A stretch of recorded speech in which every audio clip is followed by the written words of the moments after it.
Well, we're getting into the time of year where the weather is perfect for enjoying your outdoor space. It's not super hot, but it's not too cool. We got a good cold spell coming in next week. I'm super excited. It's that window, like when you live in Florida, that you can Right? actually go outside. Yep. Well, John Cooksey is a Chief Operations Officer and entomologist with McCall Service.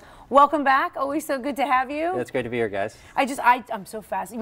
When you nerded out about the house guy, I just love talking to John. You nerd out But about I McCall? do, Okay, because nerd out. bugs Go and for it. insects are always so interesting Yeah. to me. I don't know. I told you once I was seated next to an entomologist at a dinner party, and I was so engrossed in the conversation, and everybody else was like, I can't believe what you're talking about. But you're here to talk. Obviously, we've had some huge water events recently, and in addition to the storms that we've had, the damage that they've done, there's also the after impact of standing water and bugs and all that. So you are here to kind of walk us through the whole process to let us know how we should be properly treating our lawns and things. So can I ask you real quick, I know that some areas were very concerned about some aerial spraying, and they preferred it to have spraying via the truck, which takes longer. Can you talk a little bit about some of the safety concerns and how you address those with McCall's, with folks who need the service but maybe hesitant about maybe the chemicals that are used? Right. Well, first of all, I wouldn't have any problem with anything that a city or county was going to do with a spraying from an aerial application. It's really anything that they're going to do is not going to be dangerous to anyone. But what we do is we apply products to the resting areas where mosquitoes are going to be around your house and around the areas where you're going to spend time outside. And a mosquito, it's not going to spend its entire life flying. It's going to spend a lot of time resting and waiting for the appropriate time for it to come out and take a blood meal from someone or some animal. Delicious. Yeah, right? But that's their job. That's what they have to do that to reproduce. So they're always waiting around for their opportune time. And what we do is we treat the areas where they rest, whether it's on the backside of leaves on your shrubbery, whether it's on the eaves of your house or around your fence line. We can treat those and we can kill those mosquitoes in the areas that they rest and spend most of their active time.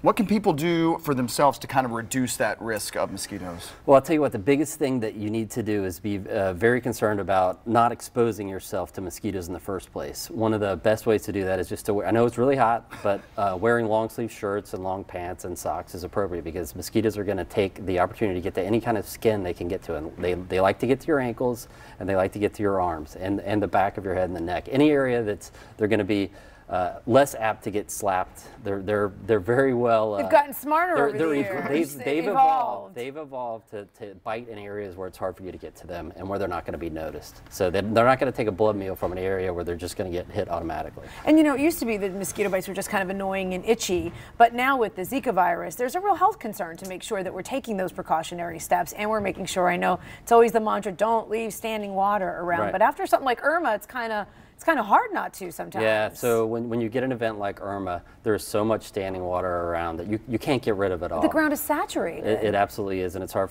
it takes a while for all that water to drain off, especially in the fall when we have these super high tides and it's you know, water can't go anywhere. So we've got to worry about that water. One of the great things we can do with the water around your house is we can treat these areas with an insect growth regulator that will prevent any of those mosquitoes that are immature, they're in their larval form. They'll never become an adult if they come into contact with these products. And we use these products in your gutters that might retain water or in any low areas around your house. See? Isn't it interesting? See? Okay, I'm nerding out now with you. So let me ask you this, because those are the areas you really don't want to get on a ladder and have to deal with. And then I wouldn't even think like the back of leaves. I mean, there's not a lot you could do with the back of leaves. Right, and you know, the funny thing about it, you would think that insects are like really hard to kill, but they're actually fragile creatures. So, and a mosquito does not want to be exposed to the sunlight because it'll dry it out and desiccate it. So they spend most of their times in the shade in very humid spots. And the best place for them to do that is on the underside of the plant bush. So we have to use machines that can actually push insecticides into those bushes to make sure we get the product into that plant where they're going to be resting and not just on the tops of the leaves. And then what about the lawns? I know, how's your lawn fare? My lawn was pretty tore up. Yeah, my lawn was pretty. What can you do about the lawns? And we had trees and we had leaves and we had roof tiles from everybody else in our yard. So in terms of what you guys can do in terms of yard treatment, what would you suggest and what are some of the services you have? I'll tell you what, this time of year, this is when we're putting out our last application of fertilizer because we're coming to the end of the growing season and we're going into fall. And the other thing that we're very concerned about right now is sod webworms, which is an insect. Is what? Sod webworms. Sod webworms. mealworm. It's a caterpillar that always comes at the end of summer, and especially when you get a lot of rain and you can't mow your grass, right, because you've got so much debris in your yard and the grass is growing. They love tall grass and to eat it down. So we're concerned about that when we're applying insecticides right now. The other thing is everybody's got trees down, everybody's got limbs down. All that stuff laying on top of the grass will eventually kill it if it's not taken up. And we know it's going to take a while for everybody to catch up and get all that debris out of our lawns. So when that's done, we end up with a lot of fungal diseases that'll turn your lawn yellow. And also coming into fall, when the temperature gets cooler, we get a brown patch fungus. It's a disease that's in your lawn all the time, but it doesn't activate until you get cooler temperatures. So you have to worry about putting fungicide applications down to prevent that. See, I told you. Always okay, really now I know who to call. Stuff and you know, silkworms in your yard and all that kind of stuff. Thank you so much, John, for coming. It's a pleasure. It's good to see you guys. It's always so much information. And of course, we would like to thank McCall Service for sponsoring the segment. And for more information, you can call them at 904-389-5561 or visit McCallservice.com for a list of services to look at their pest library. They have a pest library.